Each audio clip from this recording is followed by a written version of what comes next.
네, 계속해서 관련 내용 짚어보겠습니다. 김기흥 국민의힘 대변인, 박성민 전 더불어민주당 최고위원과 함께하겠습니다. 어서 오십시오. 안녕하세요. 네. 자, 민주당 얘기부터 해보죠. 이재명 후보 본선 캠프가 꾸려지고 있습니다. 영입 인사들이 속속 공개되고 있는데 이 후보가 윤여준 전 장관에게 상임선대위원장을 제안을 했고 윤 전 장관이 이를 받아들인 것으로 알려졌습니다. 중도 보수 진영을 향한 본격적인 외양 확장 작업이 이뤄지고 있다, 이렇게 보면 될까요? 네, 그렇게 볼 수 있겠습니다. 실제로 이제 이재명 후보가 후보 수락 연설에서 가장 많이 이야기했던 단어가 통합이었거든요. 네. 그렇기 때문에 그 통합의 기치를 내걸고 이번 대선에서 반드시 이기겠다라는 의지를 저는 표명했다고 봤습니다.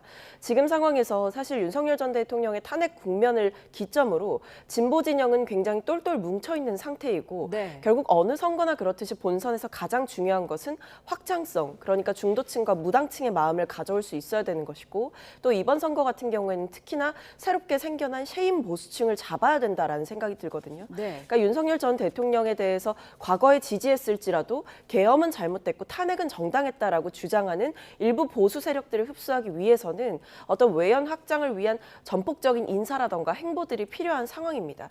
그래서 패배를 털고 미래로, 그러니까 승리로 나아가겠다라는 입장을 밝힌 민주당 입장에서는 결국에는 이 외연 확장의 중요성을 인식하고 있는 것으로 보이고, 전략적으로 이 보수층까지도 적극적으로 구애해 나가는 방향으로 선거 전략을 짰다, 이렇게 보입니다. 네, 이재명 후보는 어제는 또 현충원에서 보수 진영의 전 대통령의 묘역을 참배하기도 했는데, 이런 보수를 아우르는 행보를 어떻게 보고 계시나요?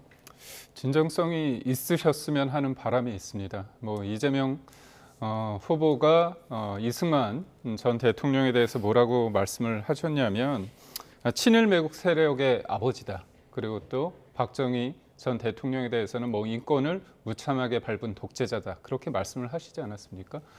박근혜 전 대통령도 존경한다고 했지만 존경한다고 하니까 진짜 존경하는 줄 알더라, 이렇게 말씀을 하셨잖아요. 그래서 저는 이재명 후보께서 통합적인 어떤 행보나 말씀을 하시는 거 국민들이 그렇게 바라보겠죠. 하지만 진짜 대한민국을 만드신다고 하지만 국민들은 진짜 이재명 후보가 누구인지에 대해서 끊임없이 볼 수밖에 없다. 왜냐? 본인이 그러지 않습니까? 내가 정치 보복하지 않겠다고 그렇게 얘기하고 약속하는데 국민들이 믿지 않는다. 되게 답답함을 토로하셨죠, 경선 과정에서.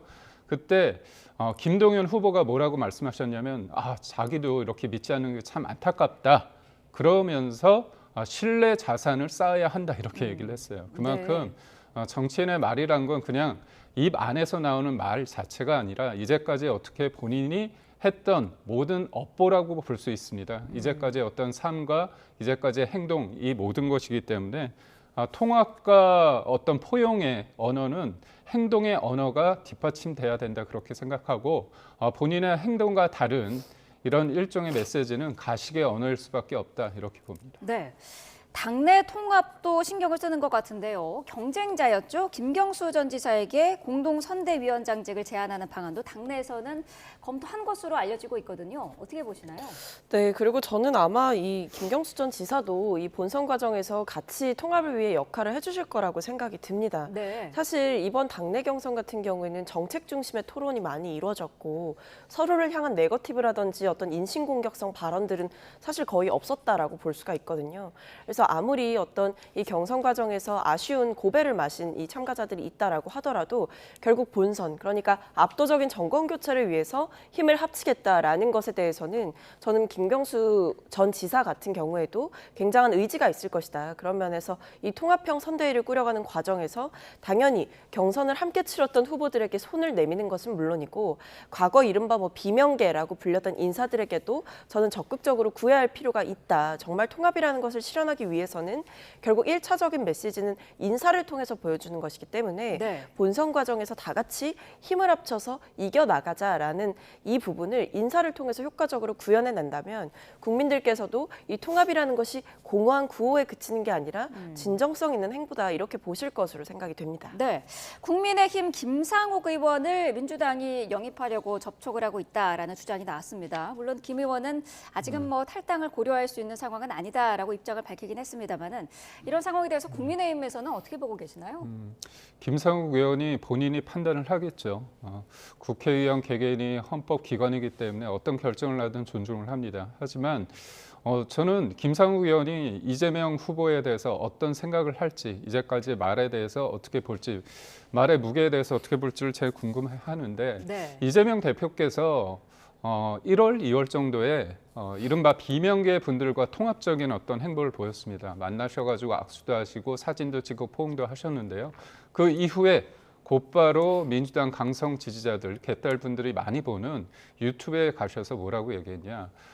저번에 체포동의안 통과될 때 비명계 쪽을 가리키면서 그분들과 검찰이 짠 짓이다.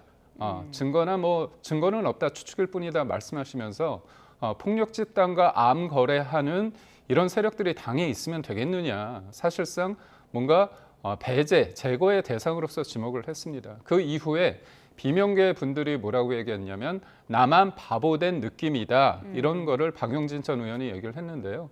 김상욱 의원의 어떤 결정을 할지 저는 뭐 본인의 몫이니까 제가 딱히 논평할 부분은 아니지만 바보된 느낌이 될 수도 있지 않을까 그런 생각을 해봅니다. 네, 국민의힘은 오늘 오후에 이제 2차 경선 결과가 나옵니다. 과반 득표자가 나올 경우에는 바로 이제 당 대선 후보가 확정이 되는데 2명으로 압축될 가능성이 높은 것 같아요. 50% 이상이 4명 중에 1명이 나올 가능성은 저는 높지 않을 것 같습니다. 네. 그렇기 때문에 오늘 4명 중에 어떤 분들이 오를지 저도 뭐 쉽게 예측하기는 쉽지 않은데 탄핵에 대해서 반대했던 분 그리고 탄핵에 대해서 찬성했던 분 이렇게 나올 가능성도 있고요. 네. 아니면 탄핵에 대해서 반대하는 2분이 오를 가능성도 있다고 봅니다. 근데 무엇보다도 제일 중요한 게 한덕수 권한대행에 관련돼서 사람들이 이 부분이 4명의 후보에 대해서 뭐 마이너 리그 아니냐 그게 아닙니다. 더 큰 승리를 위해서 더 큰 후보가 되기 위해서 한덕수 권한대행에 관련해서 열린 태도를 다 보이고 있거든요. 그렇다면 진정성 있는 실제로 단일화 과정에서 작은 차이를 극복하지 못한 채 목리를 부리는 후보가 아니라 대승적 결단을 통해서 헌신과 희생을 통해서 내가 한덕수 권한대행이 나왔을 때 이겨서 더 큰 후보가 될 수도 있고요. 만약에 내가 부족해서 진다면 나를 밟고 가라. 그래서 큰 승리를 위해서 나를 밟고 내가 디딤돌이 될 수 있다. 이런 모습을 보이는 후보에 대해서 누구일까? 이 부분도 관전 포인트가 되지 않을까 싶습니다. 네. 당 안팎에서도 어쨌든 탄핵 찬성, 탄핵 반대 후보 이렇게 한 명씩 올라갈 가능성이 높은 것으로 보고 있는 것 같거든요. 네, 그렇습니다. 왜냐하면 일단 지난번에 4명을 추릴 때 네. 안철수 의원이 올라갔죠. 그러니까 사실 강성 지지층과 적극 투표층에 구애했던 나경원 의원의 전략이 실패하는 것을 보면서 이게 국민의힘 내부의 당원들도 어떤 전략적인 선택을 염두에 두고 그러니까 본선에서의 경쟁력이라든지 아니면 단순히 지지층들에게만 소구되는 인물이 아니라 본선 과정에서 민주당과 대적할 수 있는 인사를 찾고 있다. 이런 것들이 안철수 의원이 붙고 나경원 의원이 떨어지는 그 흐름을 통해서 좀 관측이 된 상황이거든요. 네. 그렇기 때문에 아마 이 2명을 가릴 때에도 둘 다 어떤 탄핵에 반대했던 인사들로만 구성하는 게 아니라 탄핵에 찬성했던 인사와 탄핵에 반대했던 인사 이렇게 구성할 것으로 보이고 또 한편으로는 사실 한동훈 후보가 저는 이번 토론회에서 어느 정도 약진을 했다라고 봅니다. 물론 한동훈 후보가 좀 넉넉함이라던가 여유로움이라던가 이런 것들을 좀 보여주고 포용력을 보여줬다라고 한다면 더 좋았겠다라는 생각이 있지만 그것과 별개로 사실은 뭐 김문수 후보라든지 홍준표 후보라든지 그분들과의 토론을 보면 굉장히 좀 준비를 비교적 많이 한 모습들을 보였거든요. 그렇기 때문에 이 토론회에서도 어느 정도 저는 득점을 했을 것이다. 그런 의미에서 결국에는 탄핵에 찬성했고 그리고 계엄에 대해서 반대했던 인물을 하나 올리고 네. 그 외에는 이제 한덕수 후보와의 단일화를 위한 교두부로서 역할을 해줄 수 있는 탄핵에 이제 반대했던 파 그리고 윤석열 전 대통령의 지지율을 흡수할 수 있는 이런 탄핵 찬성파, 탄핵 반대파 이런 식으로 한 명 한 명 구성이 되지 않을까 싶습니다. 네. 한덕수 권한대행은 오늘 이제 국무회의를 주재를 합니다. 내일이나 모레 사퇴하는 시나리오가 지금으로서는 가장 유력한 것 같아요. 어떻게 보시나요? 아무래도 우리가 앞서 이제 리포트를 봤지만 해군 상인가요? 제가 지금 용어가 갑자기 생각이 안 나는데 미국 측에서 해군 관련해 가지고 주요 인사를 보게 됩니다. 근데 우리가 미국과의 협상 관련해서 가장 중요한 게 우리가 강점으로 가지고 있는 게 조선업입니다. 네. 미국은 중국을 견제하기 위해서 해군력을 유지하는 게 굉장히 중요한데요. 군함을 굉장히 빨리 만들고 어떻게 보면 가성비가 좋은 우리나라의 조선업과 협력을 하는 게 굉장히 중요합니다. 그런 측면에서 제가 볼 때는 내일 그런 일정을 소화를 한 다음에 네. 5월 1일 정도에 본인의 어떤 직에서 내려와서 5월 2일 정도에 본인의 분명한 입장을 통해서 출마 선언을 하지 않을까 싶습니다. 네. 이게 5월 2일이 될 수밖에 없는 게 저희가 5월 3일 날 최종 후보가 결정이 되고요. 네. 그다음에 한덕수 권한대행 같은 경우는 공무원이기 때문에 5월 4일까지는 입장 정리가 끝나야 되는 상황이 있습니다. 네. 그래서 우리가 5월 11일까지는 후보 등록을 해야 됩니다. 근데 한덕수 권한대행 입장에서 무소속으로 나가더라도 빠른 단일화 협상을 통해서 당 후보가 정해지면 국민의힘 입당을 통해서 기호 2번을 갖는 게 굉장히 중요합니다. 그런 측면에서 이번 주에 입장을 보일 수밖에 없는 마지노선이 아닐까 그렇게 생각합니다. 네, 손영택 비서실장도 사직 의사를 밝혔고요. 총리실의 다른 참모들도 사표를 낼 거다라는 전망이 나오고 있습니다. 캠프를 이미 꾸리고 있다 이런 얘기가 나오고 있더라고요. 사실 이미 끓여놨었을 겁니다. 이미 끓여놓은 상태로 이 사표를 내는 어떤 형식적인 행위가 뒷받침이 되는 건데 핵심적인 어떤 키가 될 수 있겠죠. 왜냐하면 비서실장이 사표를 낸다라는 것 자체가 결국 한덕수 대행을 그동안 보좌해왔던 인사의 사표라는 것은 네. 캠프에 가서도 지속적으로 돕겠다라는 의지의 표명이기도 하고 이것만큼 확실한 신호는 없다라는 생각이 들고요. 이미 저는 한덕수 대행이 사실 어떤 본인의 미국통 이미지를 강조하기 위한 일정들을 소화하는 것이라든지 아니면 영호남을 오가면서 현장 일정을 한다든지 이미 한덕수 대행의 선거 운동은 사실상 시작이 됐다라는 생각이 듭니다. 근데 권한대행의 어떤 지위와 신분을 가지고 있고 사실은 권한대행으로서 국정 안정을 위해서 사심없이 임해야 되는 시기임에도 불구하고 본인이 대선 출마에 대해서 명확하게 이야기를 하지 않은 상태로 이런 식으로 계속해서 일정을 소화해 나가고 그리고 주변의 참모들이 이렇게 사직을 하고 이런 상황들 자체가 저는 국민들께 좀 도리가 아니라는 생각이 듭니다. 네. 결국 대통령의 공백을 메꾸기 위해 권한대행으로서의 역할을 맡긴 것이고 국정 안정을 해야 될 시기에 사실은 본인의 출마를 위해서 이 권한대행직을 발판으로 삼아서 이렇게 대선 출마를 도모한다라는 것 자체가 사실 윤석열 정부가 실패했고 윤석열 정권에서 윤석열 전 대통령이 탄핵을 당한 상황에서 치러지는 선거임에도 불구하고 윤 전 대통령의 2인자로서 함께 국정을 운영했던 책임이 있는 인사가 이렇게 국정 안정을 뒤로 한 채 내팽겨친 채로 본인의 정치적인 야욕만을 위해서 출마한다라고 한다면 저는 오히려 중도층이라든지 무당층 그리고 국민들께 선택을 받기가 어려울 것이다라고 전망합니다. 네, 무소속으로 나가면은 말씀하신 것처럼 후보 기호도 이제 뒤로 밀리고 또 막대한 선거 자금을 감당하는 문제도 있기 때문에 한 대행이 국민의힘에 입당할 거라는 관측이 많은데 다음 달 이제 3일에 국민의힘의 최종 후보가 나오고요. 네. 후보 등록 시한인 11일까지는 일주일이 남는 건데 네. 그 일주일 동안 단일화가 가능하겠습니까? 충분히 가능합니다. 단일화를 할 때 가장 중요한 게 여론조사 룰 세팅입니다. 룰 세팅은 근데 이번에 처음 하는 건 아니고요. 네. 우리가 가까운 사례를 들자면 21년도에 오세훈 시장과 안철수 후보 간의 어떤 단일화가 있었습니다. 그때 원래는 오세훈 시장이 사실상 당내에서 나경원 후보한테 질 가능성이 크다고 했는데 당내 경선에서 이겼고요. 그 이후에 안철수 후보의 단일화를 통해서 민주당 박영선 당시 후보를 압도적으로 이겼습니다. 그때 서울시에 이제 행정동이 400개 이상이 되는데 그중에 5개 동을 빼고 다 이겼습니다. 그런 만큼 경선과 단일화라는 것들 시너지가 분명히 있을 수밖에 없다고 보고 있고요.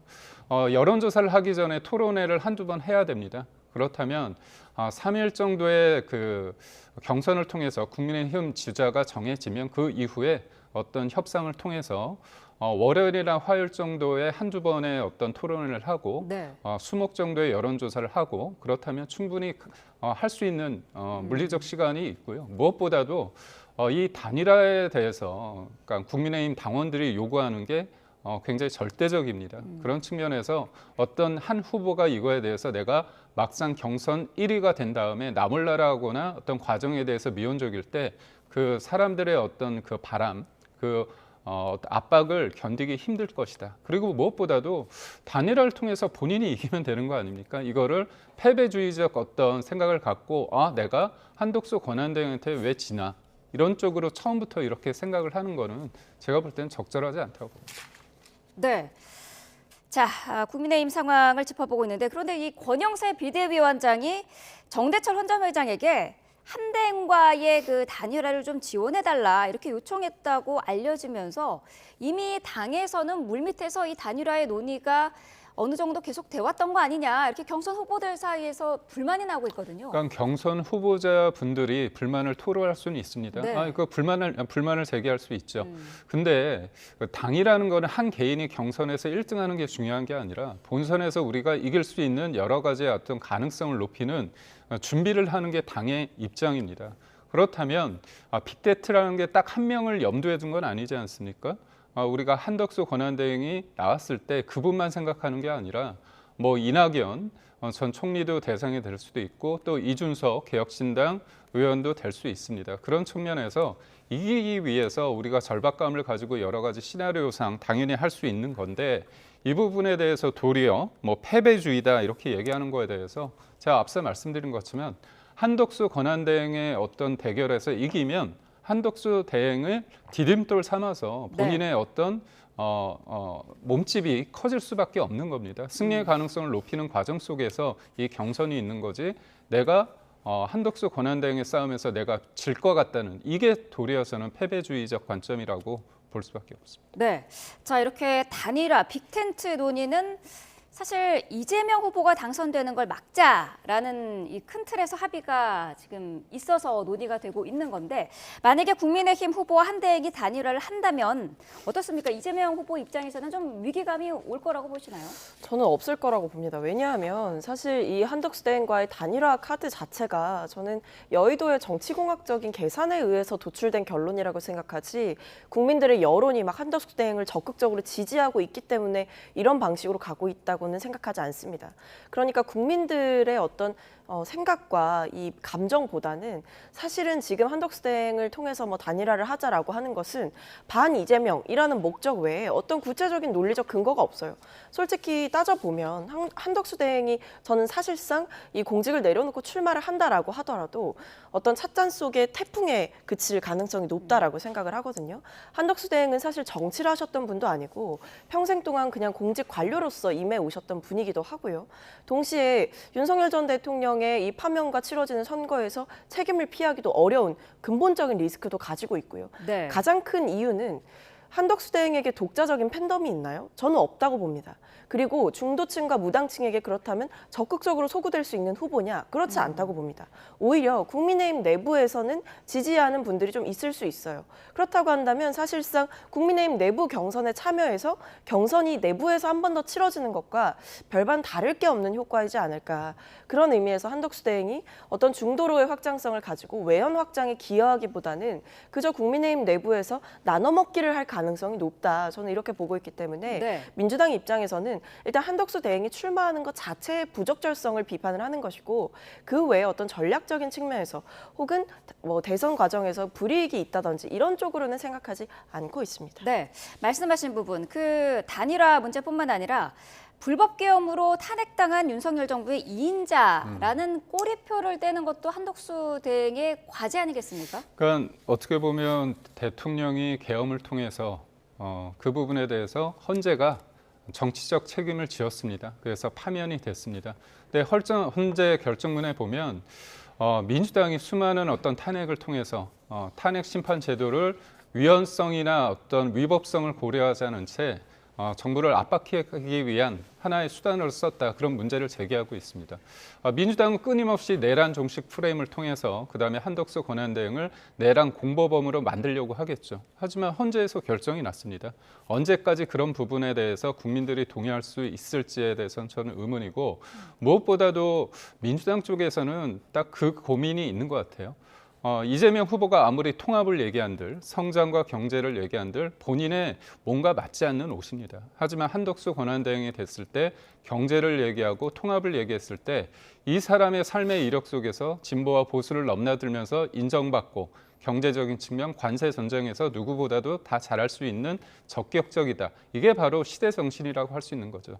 이재명 대표가 말로는 중도라고 얘기하지만 이 중도의 옷을 과연 입을 수 있을지, 그리고 그게 실질적으로 대한민국의 발전, 본인이 말하는 진짜 대한민국을 이룰 수 있을지에 대해서 의문이기 때문에 선거는 일종의 프레임 싸움이라고 했을 때 프레임이 내란 종식에서 진짜 경제와 통합을 이룰 사람이 누구인지에 대해서 판이 바뀌는 부분에 대해서 지금 불안에 떨고 있는 게 아닌가 싶습니다. 네, 반박하실 내용 있으시면 짧게 부탁드리겠습니다. 일단 불안에 떨고 있지 않다라는 말씀을 드려야 될 것 같고, 앞서도 말씀드렸듯이 한덕수 대행은 사실 저는 여의도에서나 지금 상황에서 어떤 긍정 회로와 희망 회로를 돌리는 것이지 막상 본선에 나와 보면 그렇게 경쟁력 있는 후보가 될 수가 없다. 앞서 말씀드렸듯이 기본적으로 윤석열 정권의 2인자였기 때문에 근원적인 한계를 지니고요. 동시에 대통령이 파면당한 뒤에도 보였던 행보를 보면 윤석열 전 대통령의 몇십 년 지기를 헌법재판관으로 지명하려다가 제지를 당하는 일이 있었습니다. 이런 시도만 봐도 국민들께서는 정말 이런 일을 저지르고도 다시 대선 후보로 나오겠다라고 하는 것 자체에 대해서 아마 염치 없다라고 생각하지 않을까 싶습니다. 네, 자, 두 분 말씀 여기까지 듣겠습니다. 김계흥 국민의힘 대변인, 박성빈 전 더불어민주당 최고위원과 함께했습니다. 고맙습니다. 고맙습니다.